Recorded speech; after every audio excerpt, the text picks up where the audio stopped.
السلام عليكم ورحمة الله وبركاته دمان walaalaha Soomaaliyeed meel kasta joogtaan khaasatan walaalaha ku nool wadankan Ingiriiska waa anigoo ah Macalin Shariif. Fiidiyogan qaybtiisa hore waxaan uga hadlayaa iskoolada wadankan Ingiriiska qaarkood oo qorsheynaya inay furaan samarka oo ay bixiyaan casharro. Qaybta labaadna waxaan uga hadlayaa qaabkee lagu saxayaa GCSE-ga iyo A-level-ka sanadkan. marka hore subscribe saar channelkan si aad u hesho video kasta oo aan soo gelino waqti kasta lana wadaag walaalaha kale siday iyaguna uga faa'iideystaan commentina saar oo nala wadaag fikradaada. wasaaradda waxbarashada wadankan Ingiriiska waxay sheegtay in ardayda wadankan Ingiriiska ay waxbarashadoodu dib u dhacday ilaa 6 bilood.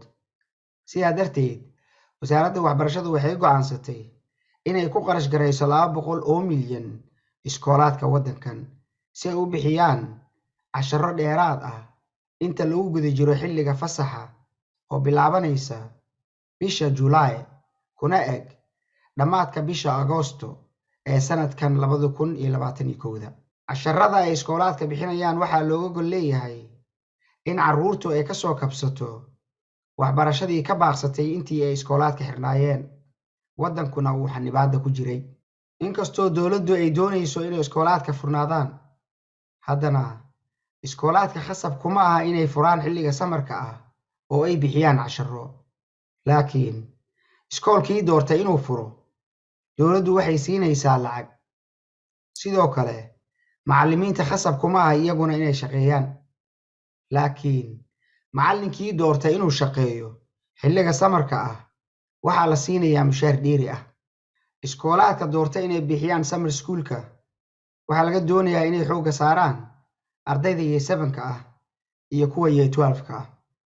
ardaydan marka ay iskoolka joogaan waxaa la siinayaa cunto lacag la'aan ah. dugsiyada hoose ee primary-ga ah, kuwa dhexe ee secondary-ga ah, kuwa sare ee 6th form-ka ah iyo jaamacadaha dhammaantood waxaa u furan inay bixiyaan summer school oo ah fursad la siinayo ardayda ay waxbarashadu ka habsaantay.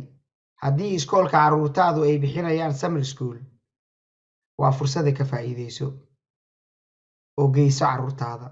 sidee loo saxayaa imtixaanaadka GCSE-ga iyo kuwa A-level-ka sanadkan 2021?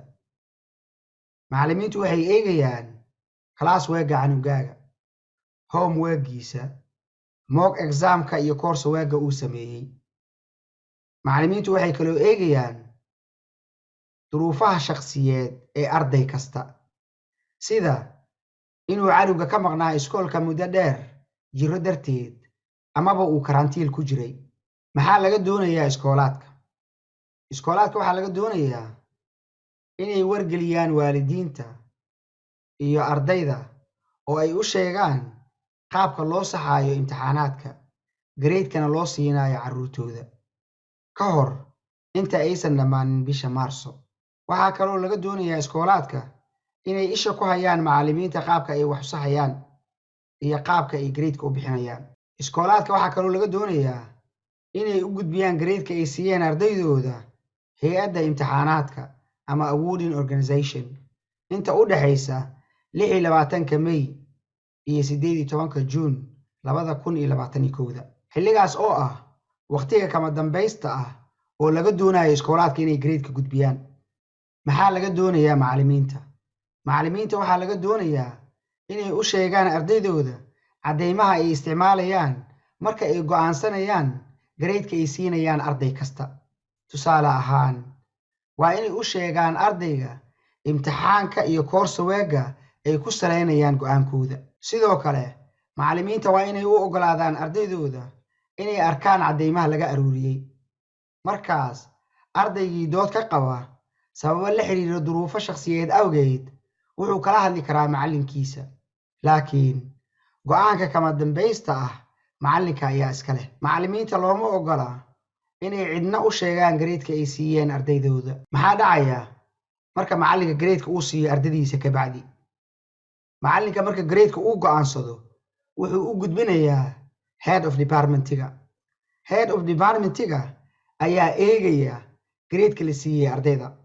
haddii uu ku qanco wuxuu u gudbinayaa exam officerka iyo head teacherka iyaguna way eegayaan haddii ay ku qancaan waxay u gudbinayaan exam boardka ama hay'adda imtixaanaadka haddii ay ku qanci waayaan waxaa loo yeerayaa macallinkii waxaana la weydiinayaa inuu miiska soo saaro caddeymihii ayaa la eegayaa haddii ay wax ka qaldan yihiin markaas ayaa la saxayaa goormaa canugaaga gareedkiisa A levelka iyo kuwa GCSE-ga la siinayaa ardayda AS-ka iyo kuwa A levelka ah gareedkooda waxaa la siinayaa maalin Talaado ah oo taariikhdu ay tahay 10 Agoosto 2021 halka ardayda GCSE-ga gareedkooda laga siinayo maalin Khamiis ah taariikhdana oo ka beegan tahay 12 Agoosto 2021 abiil ma ka qaadan kartaa haddii aadan ku qanacsanayn gareedka la siiyey canugaaga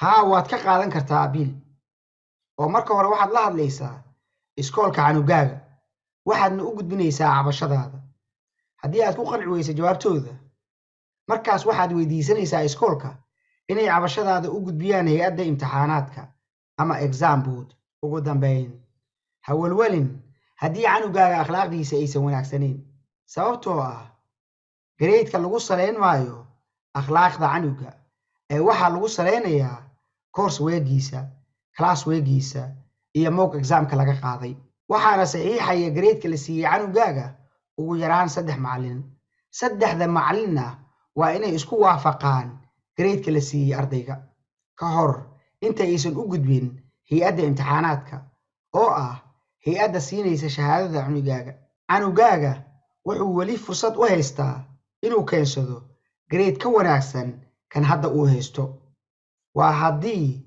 uu imtixaan kasta class work kasta iyo cashar kasta u qaato imtixaan oo kale dadaalna uu muujiyo wuxuu keensan karaa gareed ka sarreeya kan hadda uu haysto haddii aad ka heshay fiidiyogan la wadaag walaalaha kale sidii iyaguna uga faa'iidaystaan waa mahadsantihiin assalaamu calaykum waraxmatullaahi wabarakaatuh